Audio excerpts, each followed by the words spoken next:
10 फरवरी को जब बेंगलुरु के आसमान में रूस के Su-57 और यूएस एयरफोर्स के F-35 स्टेल्थ फाइटर जेट ने उड़ान भरी तो भारत में इसकी चर्चा होना लाजमी था। दुश्मन की नजरों से बचकर निकल जाने वाले ये stealth aircraft modern air combat में गेम चेंजर साबित होते हैं, लेकिन भारत को अब भी इसकी कमी कुछ खलती है। भारत के लिए दुविधा तब और बढ़ गई जब अमेरिकी राष्ट्रपति डोनाल्ड ट्रंप 13 फरवरी को प्रधानमंत्री नरेंद्र मोदी के साथ मिले और F-35 स्टेल्थ फाइटर जेट देने की पेशकश कर दी। Starting this year, we'll be increasing military sales to India by many billions of dollars. We're also paving the way to ultimately provide India with the F-35 stealth fighters. Bharat के सामने अब इस विमान की खरीदी को लेकर क्या दुविधा है और भारत के सामने क्या रास्ते हैं, समझेंगे इंडिया टुडे की इस रिपोर्ट में। नमस्ते, मेरा नाम खुशबू है और आप देख रहे हैं इंडिया टुडे हिंदी।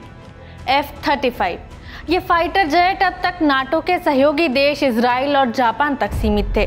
यदि भारत अमेरिका से F-35 खरीदता है तो ये भारतीय वायुसेना को पहले हमला करने की क्षमता देगा, लेकिन इस सौदे की एक बड़ी कीमत है क्योंकि भारत पहले से ही अपने stealth fighter jet advance medium combat aircraft AMCA के डेवलपमेंट के लिए 15,000 करोड़ रुपए का आवंटन कर चुका है।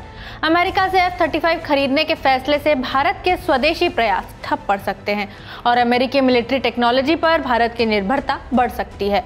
नई दिल्ली के सामने अब दो विकल्प हैं, या तो स्वदेशी स्टेल्थ जेट को तेजी से विकसित करें या अमेरिकी वर्चस्व से समझौता कर लें। सूत्रों के अनुसार अमेरिका F-35 को लगभग $80 मिलियन यानी 695 करोड़ रुपए की कीमत पर देने को तैयार हुआ है। हालांकि IAF अधिकारी इसकी हाई लाइफ साइकिल और मेंटेनेंस कॉस्ट को लेकर चिंतित हैं। एक सीनियर IAF एयर मार्शल ने ट्रंप की इस पेशकश को ट्रैप करार दिया। इंडिया टुडे से बातचीत करते हुए उन्होंने चेतावनी दी कि एक बार भारत F-35 की खरीद के लिए राजी हो जाता है तो स्वदेशी फाइटर जेट्स को विकसित करने की लागत बढ़ जाएगी। मोटे तौर पर सभी एक्सपर्ट्स का मानना ये है कि भारत अगर अमेरिका से फाइटर जेट्स खरीदेगा तो इसके स्वदेशी फाइटर जेट विकसित करने के प्रोजेक्ट में इसका बुरा असर होगा। शायद भारत को अपने इस प्रोजेक्ट को त्यागना भी पड़े। ऐसे में अपनी तात्कालिक फाइटर जेट्स की जरूरतों को पूरा करने के लिए भारत को समझदारी से फैसला लेना होगा। इन सब अटकलों के बीच डिफेंस सेक्रेटरी राजेश कुमार सिंह का कहना है, अब तक F-35 की पेशकश नहीं हुई है। ट्रंप ने कहा है कि वे इसे उपलब्ध कराने के लिए एक रोड मैप पर विचार करेंगे। भारत इस पर तब विचार करेगा जब इसकी पेशकश साफ तौर पर की जाएगी। इधर AMCA का डेवलपमेंट ऑन ट्रैक है। AMCA के project director doctor Krishna Rajendra नीली ने इंडिया टुडे को बताया, AMCA का full scale engineering development phase की शुरुआत अप्रैल में हो गई थी, जब केंद्र सरकार की सुरक्षा मामलों की कैबिनेट कमेटी CCS ने इसे मंजूरी दी थी। AMCA के 5 प्रोटोटाइप के लिए एक 10 साल का डेवलपमेंट रोड मैप तैयार किया गया है। यदि सब कुछ योजना के अनुसार होता है तो पहला प्रोटोटाइप 2028 तक तैयार हो जाएगा। इसके बाद AMCA की पहली उड़ान जल्द ही होगी। AMCA की क्षमता F-35 और दुनिया में मौजूद दूसरे स्टील्थ फाइटर जेट से कम नहीं होगी।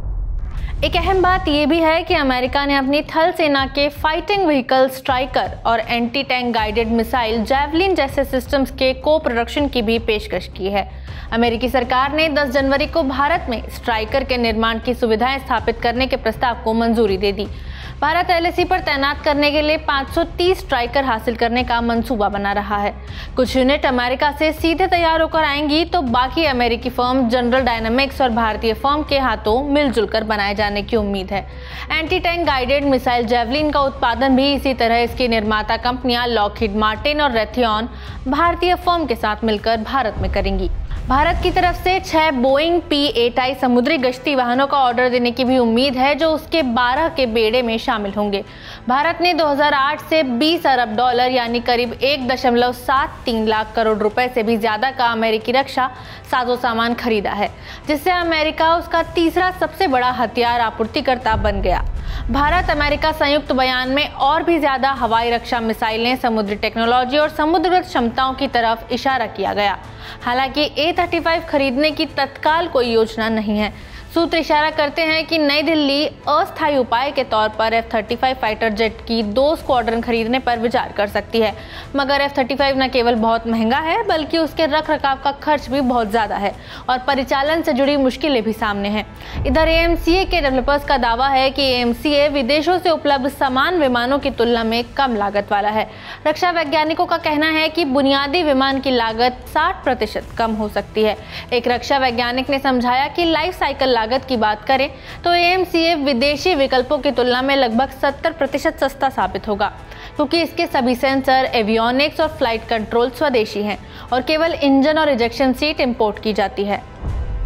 कुछ लोग सोचते हैं कि F-35 की ट्रंप की पेशकश उसकी विघ्नकारी कूटनीति का हिस्सा है ताकि वो भारत को रूस की उस हालिया पेशकश को स्वीकार करने से रोक सके जिसमें उसने अपने सबसे अव्वल दर्जे के प्रभावी स्टेल्थ फाइटर जेट Su-57E के भारत में सह निर्माण के साथ भारत के 5वीं पीढ़ी के फाइटर जेट कार्यक्रम के विकास में सहायता का प्रस्ताव किया है। बीजिंग ने महज 2 महीने पहले अपने 6ठी पीढ़ी के स्टेल्थ फाइटर प्रोटोटाइप J-36 से पर्दा उठाया।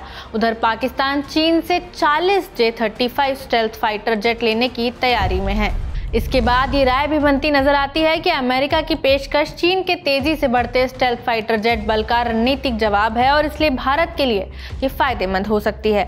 ट्रंप की ये पेशकश भारत के लिए कितनी कारगर सिद्ध हो सकती है और इसकी कीमत से भारत के स्वदेशी फाइटर जेट्स डेवलप करने के फैसले पर क्या असर होगा, आप हमें अपनी राय कमेंट बॉक्स में बता सकते हैं। वीडियो में इतना ही, शुक्रिया।